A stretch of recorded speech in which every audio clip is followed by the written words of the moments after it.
You're a mother in 9th century Norway, standing at the edge of a frozen forest. The bundle in your arms hasn't moved for hours. You know what comes next. You've done this before. 3 times before, actually. And you'll likely do it again, before your childbearing years end. This was the Viking Age, spanning roughly from 793 to 1066 CE, when Scandinavian seafarers terrorized European coastlines and established settlements from Greenland to the Caspian Sea. We remember the Vikings for their longships, their raids, their exploration. But behind the warrior culture and maritime achievements lay a brutal demographic reality that shaped everything about their society. Half of all children born in Viking Age Scandinavia never lived to see their 10th birthday. Some settlements lost even more. These weren't random tragedies scattered across the centuries. They were systematic realities built into the very fabric of Norse society.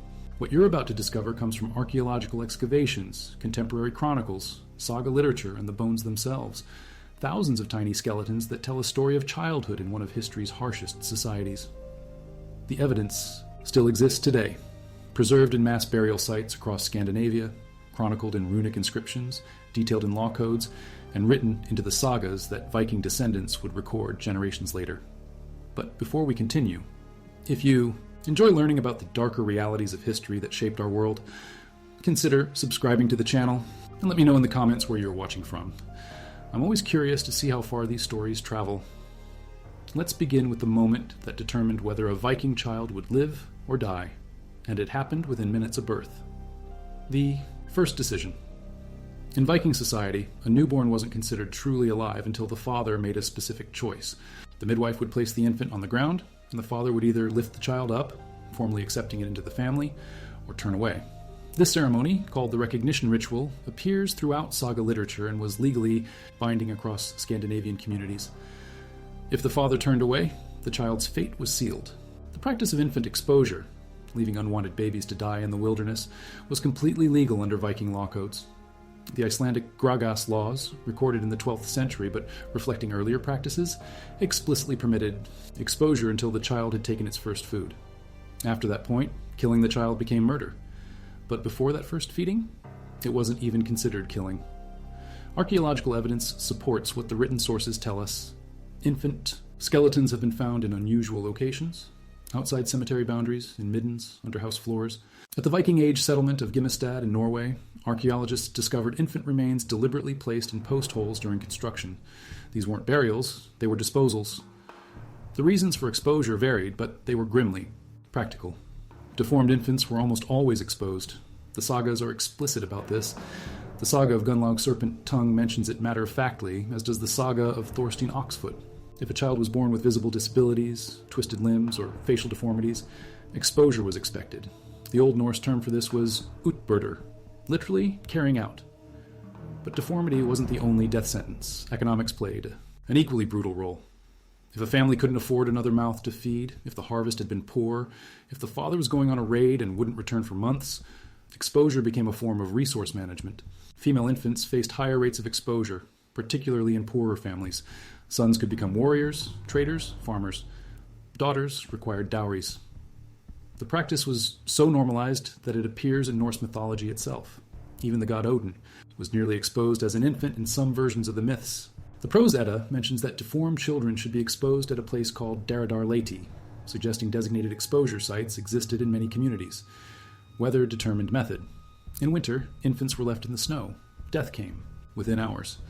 Summer exposures might happen in forests, where wild animals would quickly end things. Coastal communities sometimes used the tide.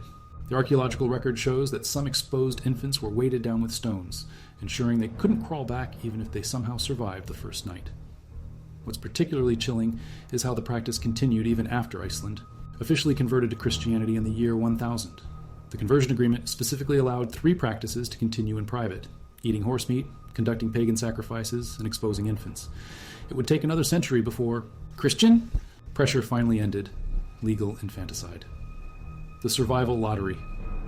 For those infants whose fathers lifted them up, survival was far from guaranteed. The first year of life was deadliest. Based on cemetery excavations across Viking Age Scandinavia, approximately 30% of recognized children died before their first birthday. The causes read like a medical horror story. Respiratory infections killed more Viking children than any other single cause. The longhouses where families lived sometimes housing 30 people plus livestock, were smoky, damp, and poorly ventilated. The central fire pit that provided warmth and cooking filled these structures with constant smoke. No chimneys existed, just a hole in the roof that barely drew properly. Children developed chronic respiratory problems from birth. Their tiny lungs, clogged with soot and smoke, couldn't fight off the infections that swept through these cramped quarters every winter. Gastrointestinal diseases ran second. Water sources were contaminated with human and animal waste. The concept of sanitation as we understand it didn't exist. Dysentery, cholera, and other waterborne illnesses could kill a child in days. The sagas occasionally mention children dying. Of blood flux, probably dysentery, their small bodies unable to handle the severe dehydration. But here's where Viking culture made things worse. The traditional treatment for sick children often accelerated their deaths. Bloodletting was common practice. Boring holes in the skull to release evil spirits. Trepanation was performed even on infants. Archaeological evidence from Gotland shows child skulls with clear trepanation marks, some showing slight healing, suggesting the children survived the procedure initially, only to die days or weeks later. Nutrition created another deadly bottleneck. Viking Age Scandinavians practiced prolonged breastfeeding, often until age 2 or 3, which provided some protection. But when mothers died in childbirth, which happened in approximately 1 in 8 deliveries based on cemetery analysis, the infant's chances plummeted. No adequate breast milk substitutes existed. They tried cow's milk, goat's milk, even mare's milk mixed with water and honey. Most infants couldn't digest these properly. They died of malnutrition even while being desperately fed. Seasonal starvation hit children hardest. The period before harvest, what later Scandinavians would call the famine months, saw child mortality spike. Skeletal analysis from Viking Age burials shows clear evidence of growth interruption lines in children's bones, Harris lines, they're called, indicating periods of severe nutritional stress. Some children show multiple lines, suggesting they survived one famine only to face another. The introduction of solid foods brought new dangers. Ergotism, poisoning from fungus-contaminated rye, caused hallucinations, convulsions, and death. Children were particularly susceptible. Whole families might lose all their young children in a single contaminated harvest. The Vikings called it holy fire because of the burning sensation in the limbs. They had no idea it came from their bread. The violence of everyday life. Even for healthy children who survived infancy, Viking society was extraordinarily dangerous. The archaeological record reveals something disturbing. A significant percentage of child skeletons show evidence of violent death, not from warfare or raids, but from the casual violence that permeated daily life. Children started working young, by age 5 or 6, and the work was dangerous. Boys helped with hunting and trapping. Skeletal remains show broken bones that healed poorly, suggesting falls from trees or injuries from cornered animals. Girls worked with large livestock. Being kicked by a horse or crushed by a cow was common enough that the law codes addressed liability for such deaths. The sagas treat child deaths from accidents almost casually. Children drowned fetching water. They fell through ice while playing. They were burned when their clothes caught fire from the ever-present central hearth. The Laxdæla saga mentions a 3-year-old boy who died when a beam fell on him during a feast. It's presented as unfortunate but unremarkable. But accidents weren't the only violence children faced. Viking society accepted physical punishment that would horrify us today. The Norwegian Galathing law allowed fathers to beat their children with sticks as thick as a man's thumb. Archaeological evidence of healed fractures in child remains suggests this wasn't just theoretical. Some children show multiple healing breaks in their arms, defensive wounds from trying to ward off blows. Training for violence started early, for boys. By age 7, they were given real weapons. Not toys, but functional knives and eventually swords. The legendary sagas are full of boys killing each other during games. And while these sagas exaggerate, the core truth remains. Children were taught violence from the moment they could walk. Fatal accidents during weapons training were common enough that specific legal provisions existed for them. The slave system added another layer of danger. Thralls, slaves, made up perhaps 25% of Viking society. Their children had essentially no legal protection. Free children could kill slave children without serious legal consequences beyond compensating the owner.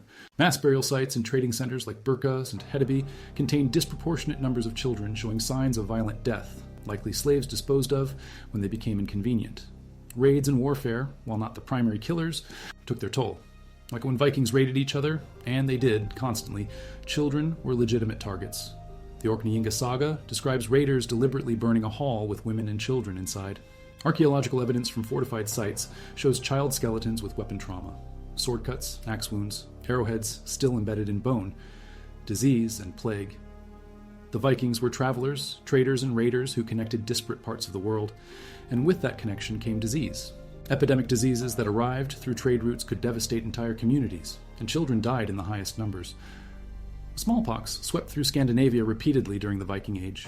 Ibn Fadlan, the Arab chronicler who encountered Vikings along the Volga River, described what sounds like smallpox among the Rus Vikings. Children had no immunity. Entire generation cohorts could be wiped out in a single epidemic. Mass burial sites from the period show clustering of child deaths, multiple children from the same approximate age buried simultaneously, suggesting epidemic events. Tuberculosis was endemic. The cramped, smoky living conditions were perfect for its spread. Skeletal analysis shows clear evidence of tuberculosis in Viking Age remains, the characteristic lesions on ribs and vertebrae. Children were particularly vulnerable. The disease might take years to kill them, leaving them weakened and susceptible to other infections. Measles, mumps, whooping cough, all circulated through Viking communities. Without any understanding of contagion or quarantine, sick children continued to interact with healthy ones. The sagas occasionally mention entire households of children dying within days of each other. They attributed it to curses or angry gods. We know better. Parasites were universal. Every Viking child examined by archaeologists shows evidence of intestinal worms, roundworm, whipworm, liver flukes. These parasites competed with children for nutrients, weakening their immune systems and stunting their growth. The presence of parasite eggs in soil samples from Viking Age settlements suggests contamination was everywhere, in the water, the food, the dirt where children played. Dental disease started young. By age 10, most Viking children showed significant tooth decay. Without any real dental care, infections could turn systemic. Death from an abscessed tooth wasn't uncommon. The traditional treatment, pulling the tooth with blacksmith's tongs, often caused more problems than it solved. The harsh mathematics of survival. What made Viking childhood mortality particularly brutal was how it shaped family structure. Women had to have 6 to 8 pregnancies just to ensure 2 or 3 children survived to adulthood. This constant cycle of pregnancy, birth, and infant death took a devastating toll on mothers. Many women died in their 20s or 30s, exhausted from repeated pregnancies and weakened by the same diseases killing their children. The psychological impact is harder to quantify, but shows up in the archaeological record in heartbreaking ways. Child graves often contain more grave goods than adult burials. Tiny Thor's hammer amulets, miniature weapons for boys, jewelry, and household items for girls. Parents clearly mourned these losses deeply, even as they accepted them as inevitable. Some families tried everything to improve their children's odds. Amulets and charms were universal. Children wore Thor's hammers, small bags of herbs, wolf, teeth, bear claws, anything that might provide protection. Runic inscriptions on these items sometimes preserve parental desperation.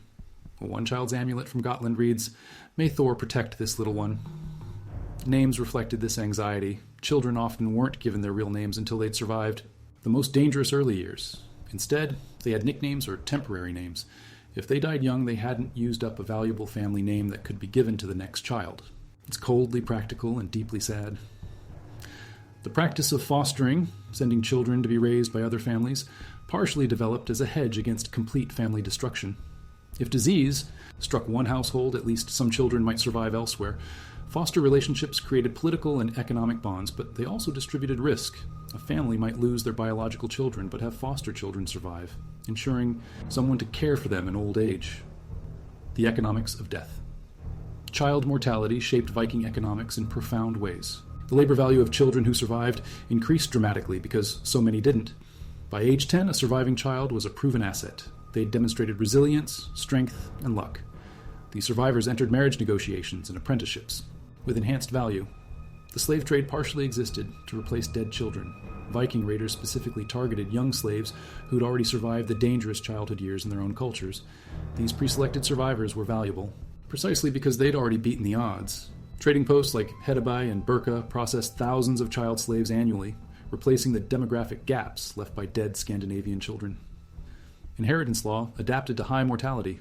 Viking inheritance practices were complex, but they fundamentally assumed most children wouldn't survive. Property often passed through lateral lines to brothers, cousins, uncles, rather than direct descent. The law codes spend enormous detail on what happens when children die before their parents, when they die without issue, when entire family lines are extinguished. The constant loss of children drove expansion itself. Families needed resources to support multiple pregnancies, to feed numerous children knowing half would die, to accumulate enough wealth that surviving children could establish themselves. Raiding provided quick resources. Settlement in new lands offered opportunities for larger families that might beat the odds through sheer numbers. Medical knowledge and magical thinking. Viking medicine combined practical knowledge with supernatural, beliefs in ways that sometimes helped but often hurt children's chances. They understood some things surprisingly well. They knew to isolate sick animals, they practiced basic wound cleaning, they recognized that certain herbs had medicinal properties. But their theoretical framework was completely wrong. Disease came from curses, elves, dwarves, or angry gods. Treatment focused on appeasing these supernatural forces rather than addressing physical causes. A child with a fever might have a rune carved into their flesh to release the evil. A child with seizures might be beaten to drive out the possessing spirit. Some treatments accidentally worked. Willow bark tea for fever actually contains aspirin-like compounds. Honey on wounds has antimicrobial properties. But for every accidentally effective treatment, there were a dozen harmful ones. Mercury for stomach ailments, lead powder for skin.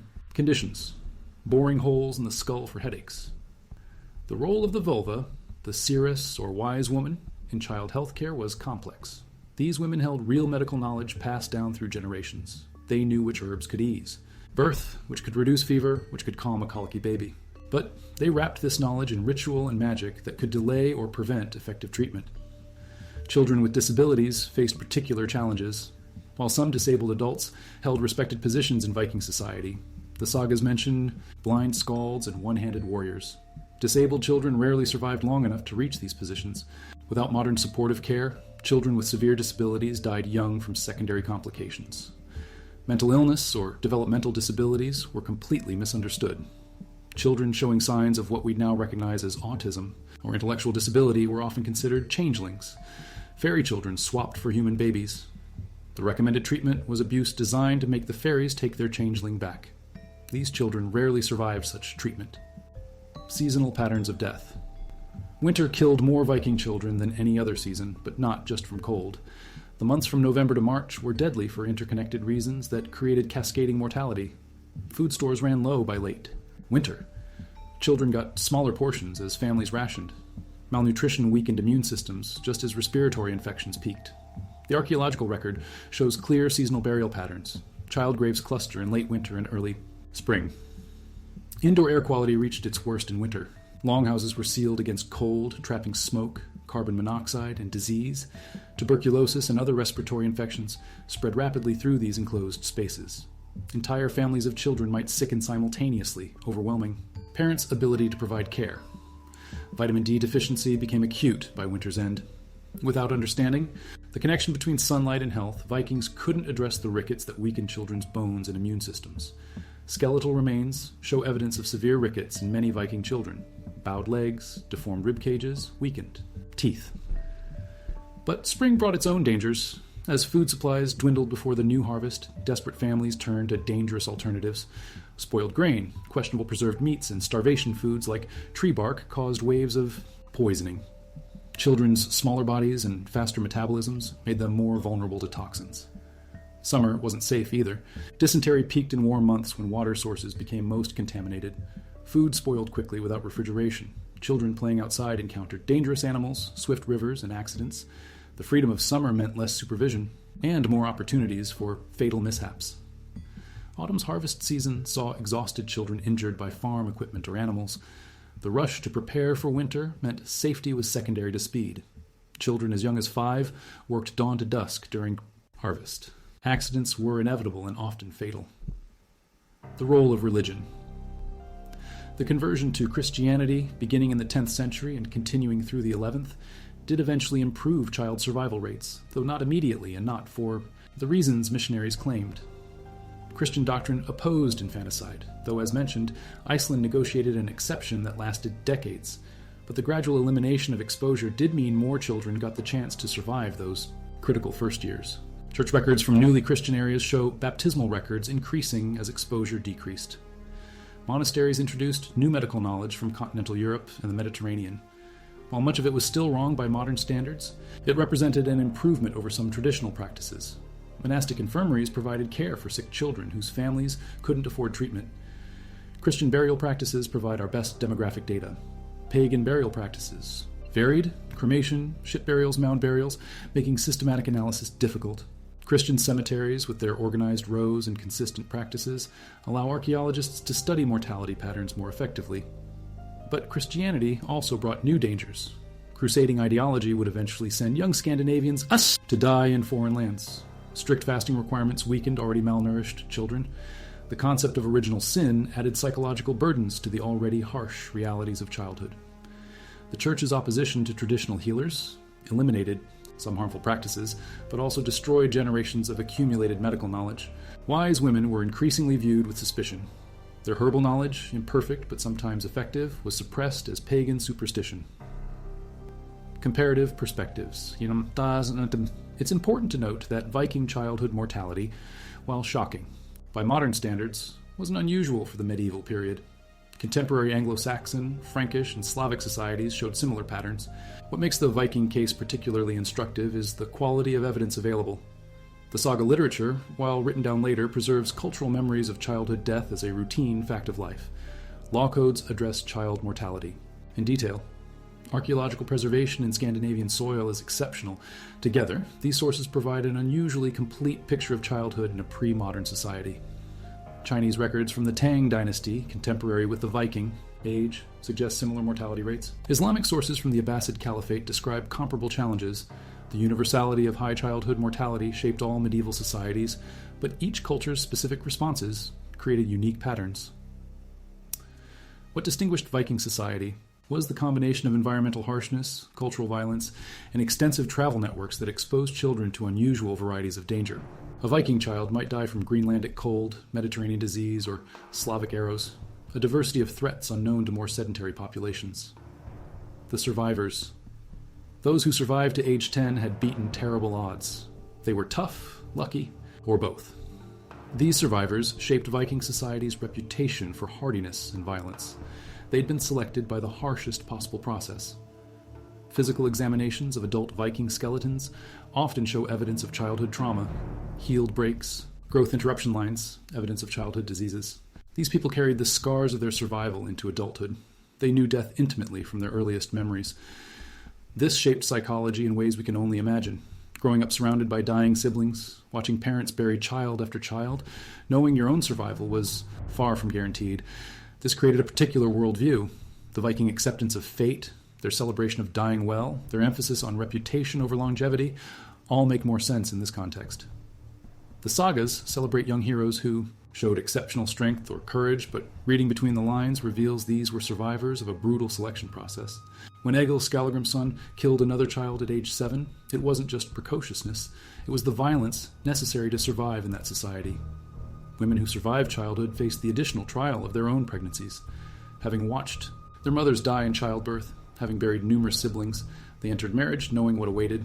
The courage this required is almost unimaginable. Archaeological evidence. The physical evidence for Viking childhood mortality is overwhelming. Every major Viking Age cemetery excavated shows the same pattern. Large numbers of infant and child burials, often outnumbering adults. Some sites are even more extreme. At Westness in Orkney, children under 10 make up over 60% of burials. The cemetery at Kopersvik in Gotland shows similar proportions. These weren't plague cemeteries or massacre sites. They represent normal mortality over extended periods. Isotope analysis of children's bones reveals details about their final months. Nitrogen isotope levels indicate weaning age and nutritional stress. Strontium isotopes show whether children were local or had traveled. Carbon isotopes reveal diet. Together, they paint pictures of individual tragedies. DNA analysis has revealed family relationships in cemetery populations. Multiple children from the same parents buried years apart. Entire sibling groups dead within the same season. Mothers buried with multiple children, suggesting death in childbirth or shortly after. The preservation of organic materials in some burials provides intimate details. Children buried with favorite toys, infants wrapped in their mother's cloaks, a child's skeleton still wearing tiny leather shoes, specially made for feet that would never grow larger. Conclusion. The 50% mortality rate for Viking children before age 10 wasn't an aberration or exaggeration.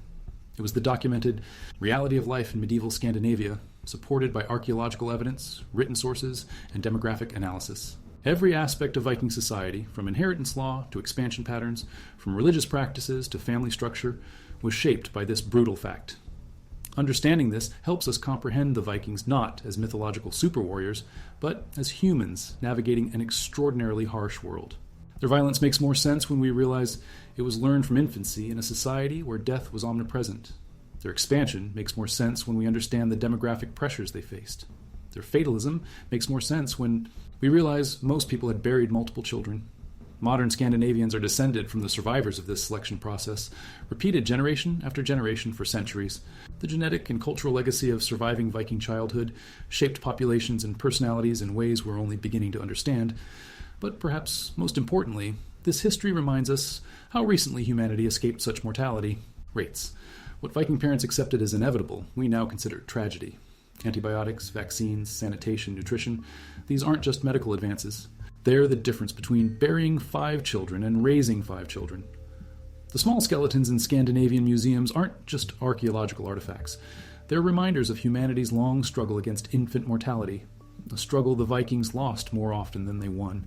Their tiny graves, carefully furnished with miniature goods for the afterlife, speak to both parental love and resignation in the face of overwhelming loss. If you found this exploration of Viking childhood mortality educational, please subscribe to the channel for more documentary-style content about the darker realities of history. And I'm curious, what aspects of Viking society would you like to learn more about? Let me know in the comments below. Until next time, remember that understanding the harsh realities of the past helps us appreciate the present and work toward a better future.